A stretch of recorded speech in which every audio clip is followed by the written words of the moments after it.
Hello, welcome back to my channel. ഇന്ന് ഞാൻ video ചെയ്യാൻ വേണ്ടിയിട്ട് ആദ്യം എടുത്തിട്ടുള്ളൊരു പ്ലാസ്റ്റിക് ബോട്ടിലാണ്. അപ്പോൾ ഇതിൻ്റെ മുകൾ ഭാഗവും താഴ്ഭാഗവും ഈ ഒരു അളവിൽ കട്ട് ചെയ്തെടുക്കണം.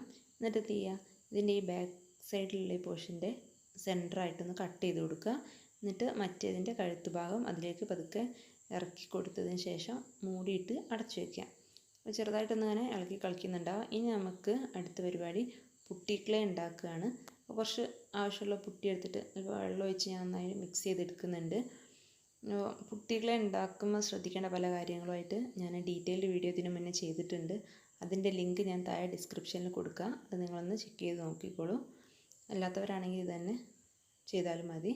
പിന്നെ എന്ത് ചെയ്യുക, നമുക്ക് ആ സെൻറ്റർ പോർഷന് ഇതുപോലെ നല്ല ടൈറ്റായി നിൽക്കാൻ വേണ്ടിയിട്ട് പുട്ടി ക്ലേ എന്ത് ചെയ്യുക, ആ കഴുത്ത് വശത്ത് നന്നായിട്ട് അമർത്തി കൊടുക്കുക. അപ്പോൾ എന്ത് ചെയ്യും, ആ ഒരു ബോട്ടിലിൻ്റെ ആ വശം ഒട്ടും ഇളകി കളിക്കുന്നില്ല, അവിടെ തന്നെ അത് നിന്നോളും. ഇനി ബാക്കി ക്ലേ എന്ത് ചെയ്യുക, നമ്മൾ ഈ പ്ലാസ്റ്റിക് ബോട്ടിലിൻ്റെ എല്ലാ വശത്തും ഇങ്ങനെ പതുക്കെ പ്രസ് ചെയ്ത്, ഓവർ കട്ട് ചെയ്യേണ്ട, ഒരു മീഡിയം സൈസിൽ കുറച്ച് കട്ടിയിൽ ഇങ്ങനെ വെച്ച് കൊടുക്കാം.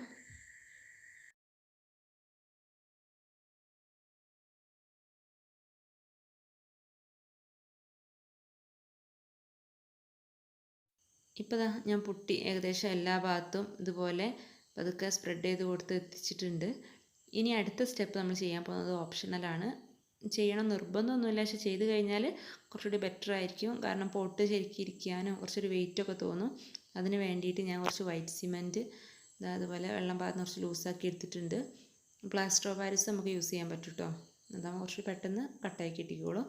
ഞാൻ ലൂസാക്കിയിട്ട് ഈ താഴ്വശം തിരിച്ച് വെച്ചിട്ട് നമുക്കതിലേക്ക് ഈ വൈറ്റ് സിമെൻറ്റ് കലക്കിയത് ഒഴിച്ചു കൊടുക്കാം. അത് കുറച്ച് മണിക്കൂറിന് ശേഷം നന്നായിട്ട് ഹാർഡായി വന്നിട്ടുണ്ട്. ഇനി എന്ത് ചെയ്യുക, ഒരു സാൻഡ് പേപ്പർ വെച്ചിട്ട് ശരിക്കും അതൊന്ന് ക്ലീൻ ചെയ്ത് കൊടുക്കുക. എന്നിട്ട് എന്ത് ചെയ്യാം, ഈ പോട്ടിൻ്റെ ബാക്കി പാർട്സൊക്കെ പതുക്കെ അതിലിങ്ങനെ ഫെവിക്കോൾ ഉപയോഗിച്ചിട്ട് വേണമെങ്കിൽ ആക്കാം, അല്ലെങ്കിൽ ചെറുതായിട്ടൊന്ന് വിരലുകളൊന്ന് നനച്ചിട്ട് പതുക്കെ അങ്ങനെ വെച്ച് കൊടുത്താലും മതി. ഞാനങ്ങനെ ഓരോന്ന് ഒട്ടിച്ചെടുക്കുകയാണ്.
ഇപ്പോൾ പുട്ടി ഉപയോഗിച്ചിട്ട് നമ്മൾ എല്ലാ പാർട്സും ഒരുവിധമൊക്കെ വെച്ച് കഴിഞ്ഞിട്ടുണ്ട്. ഇനി നന്നായിട്ട് സെറ്റ് ആയതിന് ശേഷം ഓരോരുത്തരുടെ ഇഷ്ടത്തിന് ചോയ്സ് അനുസരിച്ച് നമുക്ക് എന്ത് ചെയ്യാം, അക്രിലിക് പെയിൻറ്റ് കൊടുത്ത് അതൊന്ന് കളർ ചെയ്തെടുക്കാം.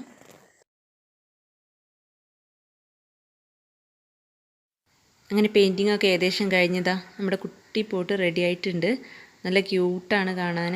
ഇതുപോലെ തന്നെ റൂമിലൊക്കെ വെക്കാൻ നല്ല ഭംഗിയുണ്ടാവും. അപ്പോൾ വീഡിയോ എല്ലാവർക്കും ഇഷ്ടപ്പെട്ട് കാണുമെന്ന് വിചാരിക്കുന്നു. അടുത്ത വീഡിയോയിൽ നമുക്ക് വീണ്ടും കാണാം.